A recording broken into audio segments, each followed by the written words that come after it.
Stephen Fern. I'm the chairman of the G9 Global Family Office Network. It was set up 5 years ago as a think tank for global family offices. In essence, we spent the first 3 years just shooting ideas around about issues that affect some of the world's wealthiest families.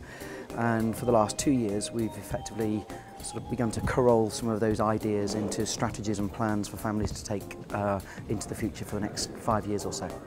Yeah, the Empowering Pledge really is part of that process of turning lots of random thoughts into an idea that a family can essentially grasp and say, you know, yes, this provides us with a kind of role for the future.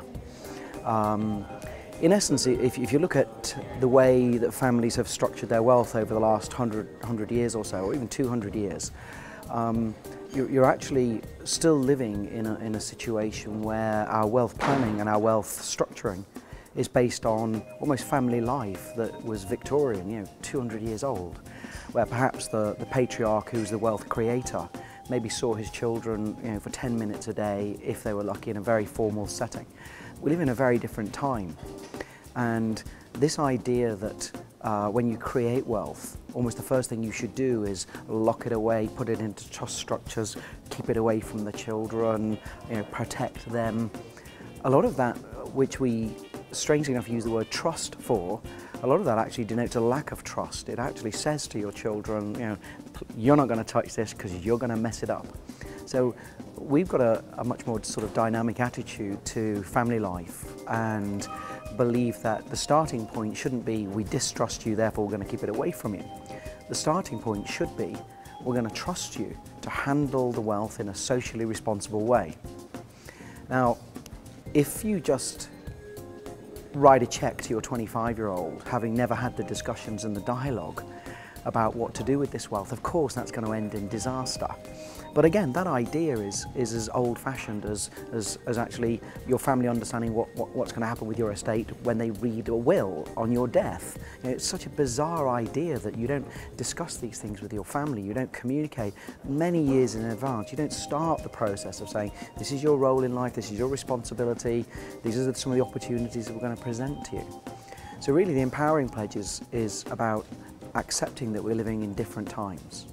And we're actually challenging the people in the industry to think of new ways of structuring wealth, so that my starting premise can be, how can we educate our children and empower them so that when we give them the wealth, we pass the wealth on to them, they use it in a socially responsible way. They really understand the values that are important to us as parents, and that they apply that knowledge and intellect to in effect utilising the family's capital in a way that's positive for the world. And the parallel to that is the fact that, again, probably looking back 100 years, the whole idea of giving was a very simple concept. It was kind of, you know, 90% of the wealth was kept to keep us rich and wealthy, and maybe as our donation to society, we might give away 10% to philanthropic causes. Well, two things have changed there. First is philanthropy is no longer just philanthropy. Philanthropy is about giving. Philanthropy is a much wider sort of subject area now. There's social entrepreneurship, there's impact investing, there's socially responsible investing, all kinds of things that children can engage in, or in fact, you know, the wealth heirs. They might not be children, they may be in their 40s or 50s. There's all kinds of things they can engage in. In fact, so many things they can engage in which are positive for society that it's a little bit confusing. So part of the Empowering Pledge is actually saying, once we're committed to this idea of saying, let's use the family capital in a socially responsible way, we've then got to work out what that actually means and what the choices are.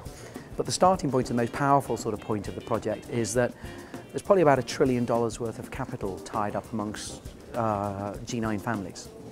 And at the moment, a tiny proportion of that is being used for social causes.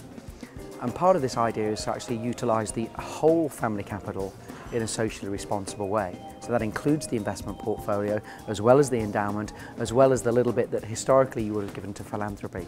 So it changes the whole dynamic of how the family feels, how it behaves, and how it actually responds to really the utilisation, not of part of its wealth for good causes, but actually all of its wealth in a socially responsible way. So it's very exciting, but it presents huge challenges to the industry, because we've got to rethink how we actually approach a wealth modelling sort of idea that's been static for 200 years. It's about a transition. It's about a transition in understanding that families are very different now to how they were when this kind of model was first created. And this is really creating a new model for this century. So it's very dynamic, it's very fascinating, and it's something that can impact every single family, and it certainly impacts every financial institution, because you're actually shifting away from a mindset that says, I can invest without any thought whatsoever to the consequences of that investment, because that's my investment pile, and I'll think about being a good person with a tiny bit of it. And we're saying that's crazy. We should be thinking about being a good person with everything we do, whether that's the family business as well as the family investment capital.